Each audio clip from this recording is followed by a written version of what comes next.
Well, good morning. Here we are again. It is the 66th annual Ford Boat Sport and Travel Show. We are live. IndySportsShow.com. Go to any of those stations, if you will, any of the lines that the Renfro production folks have out there, whether it's the Deer Turkey Waterfowl, which is taking place this last weekend of the Boat Sport and Travel Show, a show within a show. I was out there yesterday, and it was packed as soon as the doors opened at noon, and I expect nothing different today. But you can go to the Deer Turkey Waterfowl, you can go to the Renfro Productions page for the Boat Sport and Travel Show. We're doing Facebook Live, and we have an absolutely jam-packed schedule today. And we are here back in the Travel Cafe. The doors just opened just moments ago, so we're expecting the crowds to come filing through as it was last week, almost from sun up to sundown that we were here. This Travel Cafe was buzzing. We're going to have a lot of fun. We're not going to waste any time because it's truly my honor to visit with what people have acclaimed, what Outdoor Life magazine has proclaimed, one of the top 10 anglers on the planet.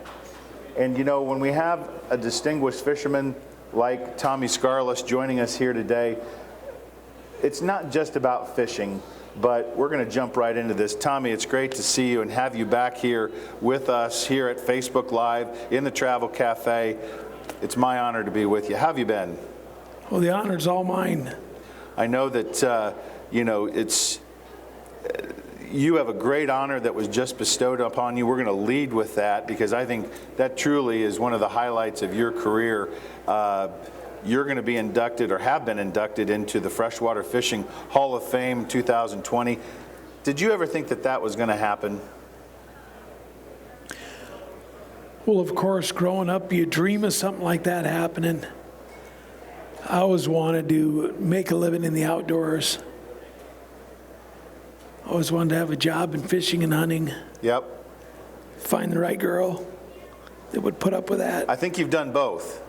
Your wife, Michelle, is here with us in the Travel Cafe, and obviously had a chance to briefly visit as we were getting you here, and it's just truly an honor. You know, when you were growing up, you talked about growing up, it was a dream.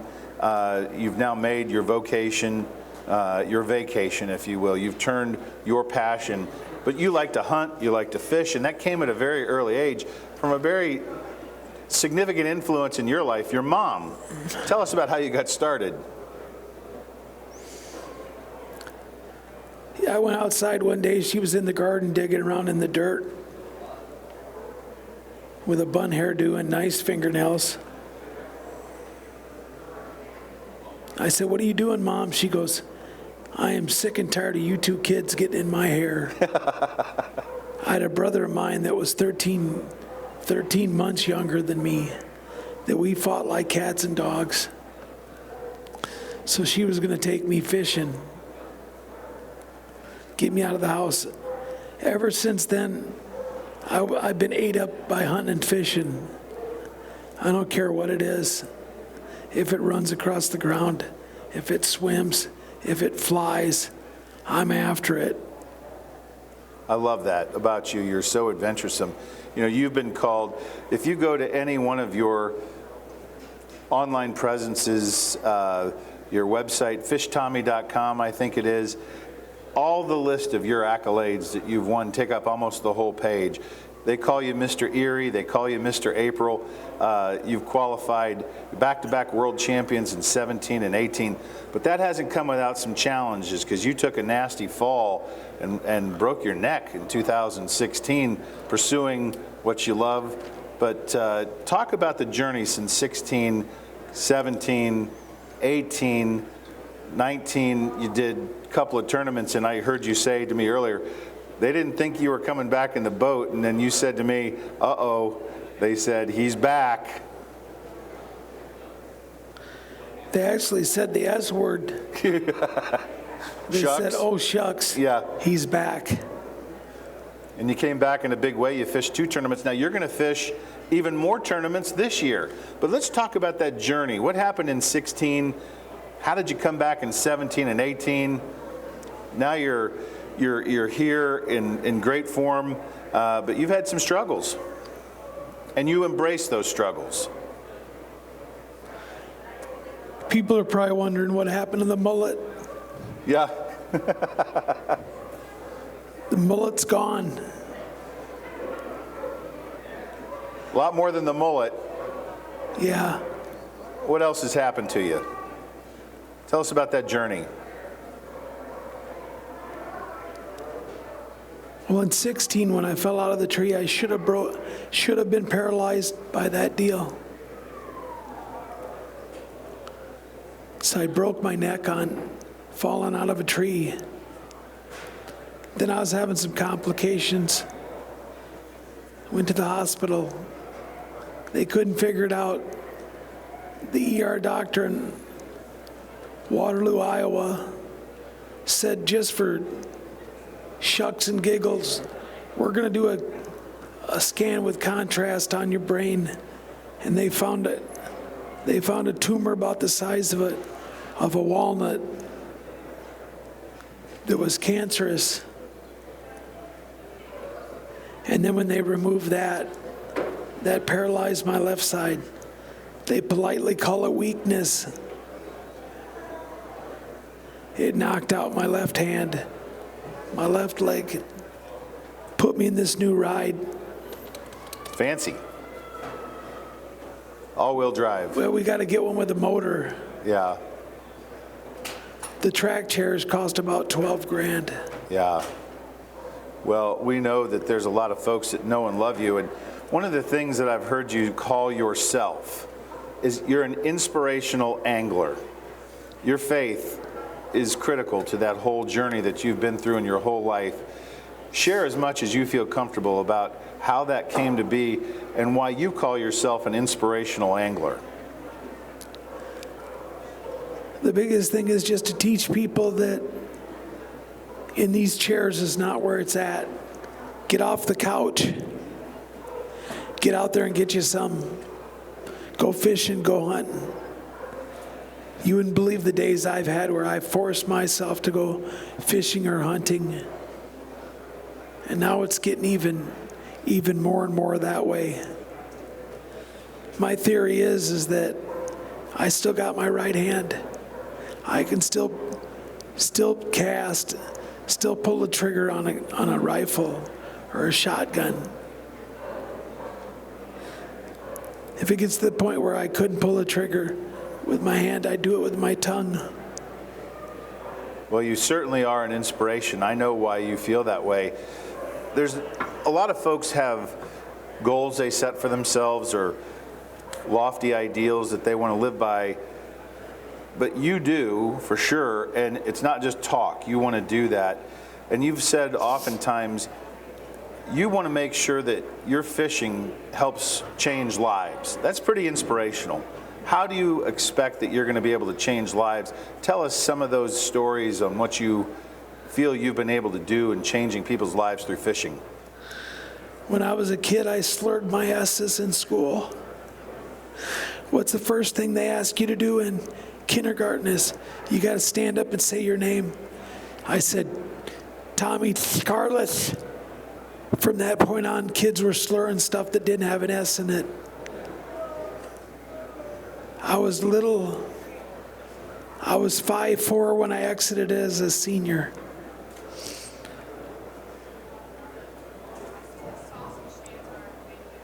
So how are you changing lives through your fishing? How do you want to change lives through your fishing? Take a kid who's little, too little for sports. Get him in a boat, take him to a dock, put a worm on the hook. Teach him that you're okay. Yeah. Well, I know that you've got an awful lot of folks over your years and all the shows and teachings that you've done who come back to you and said, I got into fishing because of you. That's truly changing lives. My dad came in the hospital rooms, saw the flowers and the balloons. This is the time of the day that my emotions kick in. I can tell, and that's okay. 'Cause there's a lot of folks out here that are cheering for you, they're rooting for you, and want to support you. We figured when I was in the hospital, I had over $500,000. people praying for me. A lot of prayer warriors out there. Yeah. All back to your faith, which a lot of folks get on the stage or get up in front and talk about how they have a faith and it drives them. The fishing community in general and a lot of the hunting community truly profess that and lead with that. And a lot of folks on tour, that's the backbone to their fishing. It's not about all of the sponsors and everything else. It is, and then we'll get to that in just a second, but it's truly those prayer warriors. It's those people that are behind you who lead with their faith. You couldn't do this without your faith, could you? I couldn't do this without my wife, Michelle. She's over there. She's hearing you. I got him all choked up. But that's okay. That's why we love Tommy Skarlis. You know, I'm going to throw out a few words, and some of these words you may agree with or not. A lot of people, I'm going to lighten this up for you just a little bit. A lot of folks say, Tommy Skarlis, fun guy. Are you a fun guy? I try to be, especially when I got my fun guy slacks on. You can't see these, but Valerie out here, who's Michelle's best friend, made these pants. He's very proud of these pants. Tommy Skarlis fisherman, I love it. You'd have to probably put about 4 or 5 of those together for me, but that's okay. But keep going. I'm sorry. You're a fun guy. You're a real guy. Are you a real person? Is what we see what we get? Pretty much. When you're not lying, right? I embellish the truth a little bit every now and again. Very subtle differences between lying and embellishing the truth when you're talking to fishermen. Just remember, it's not what they tell you, it's what they leave out. That's right. Charisma. Why are people drawn to Tommy?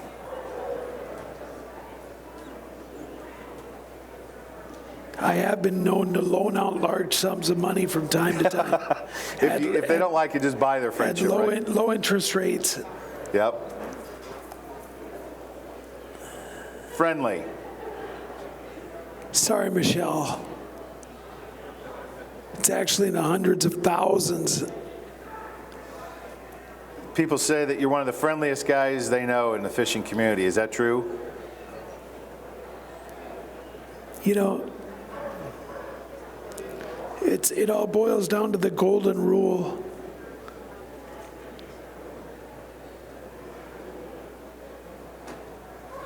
Which we're working really hard to teach our kids. Treat people the way you want to be treated.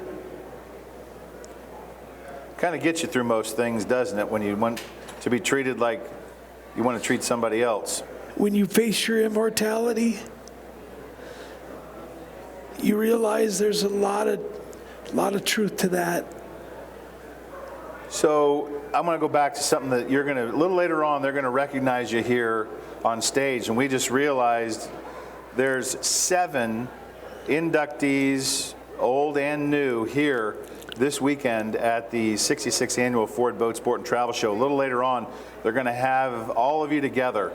And I want to know, how did you find out? Where were you? How did you find out that you were inducted? I was at home and a friend of mine called. Somebody had spilled the beans. What was that like when you got the phone call? It's pretty amazing. Obviously, you get emotion. You show your emotions. Were you sad? Were you happy? Were you, thank God? Was it, what were some of the things that went through your mind? Everything good in my life comes with a thank God. As it should. Yeah. You know, I know you've got to get up there on stage, and you're going to affect some people here today. And we do a lot of these, and it's not about which rig, which jig, which casting technique, which lake you like to fish, what conditions, what's your sonar like. I want to still focus with you on some of the things that you want to talk about. What haven't I asked? What would you like for people to know on this day at the Boat Sport and Travel Show, going forward into the 2020 season where you're going to be fishing? You told me 7 tournaments this year, 2 last 7 this year. Here you are, you've got one arm, you're going to get in the boat and fish 7 tournaments. What do you want the message to be for people to hear today on Facebook Live from Tommy? Get off the couch. Go fishing. Go to a show. Go to a seminar. Go buy a magazine. Fish outdoor magazines are struggling right now. I grew up reading them from page to page. Yep. A lot of those old articles still are true. They sure are. You know, you come here as a lot of the professionals do with a whole shirt full of sponsors, but I know you're very proud of this. Your sponsors, over 30 of them, have all stuck with you through your journey here over the last, they could have easily gone somewhere else. But because of the character, the charisma, the personality, the teaching, all of the things that you do, they've all stuck with you. How does that make you feel?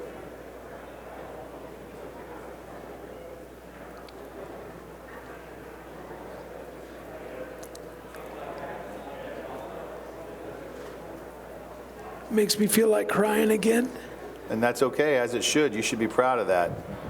Tommy, I'm going to let you get ready for your next session. Know that you're loved by millions. Your honors are well deserved. Congratulations on your 2020 induction into the National Freshwater Fishing Hall of Fame. We're going to see you back next year, aren't we? We're going to talk about another walleye championship, maybe? Is that on the record? Is that we're going to put that on the books right now. We're going to talk about the 2020 champion, Tommy Skarlis. I bet you that's a possibility. You think about that. Folks, we are here at the 66th Annual Ford Boat Sport and Travel Show. I don't know how we could have started this any better. I just can't tell you what an honor it is, and it's my thrill and my privilege when I get to sit here on this couch to talk with somebody not about how they flip and jig and cast and spin and dance around in a boat, but what it's truly like to be a great human being using their vocation of fishing to teach, to motivate, to educate, you name it, and that is epitomized by Tommy Skarlis, his wife Michelle, and all the love and support that he gets from all those fans and sponsors. He's going to be here throughout today doing some seminars. Come on out to the 66th Annual Ford Boat Sport and Travel Show. Come by and tell Tommy that you're thinking about him and you're one of those 500,000 prayer warriors out there who are going to make this journey for him a little easier. Let's figure out how to get Tommy into one of those motorized vehicles so he can catch some more crappie and walleye and shoot and hunt and fish and do all those things. Folks, we're going to be back here in just a little bit. You're not going to want to miss every hour on the hour. We're going to be here all day long in the Travel Cafe. I can't believe not one cocktail's been sold yet. That's a travesty. Come back. Maybe we'll change that. 11 o'clock.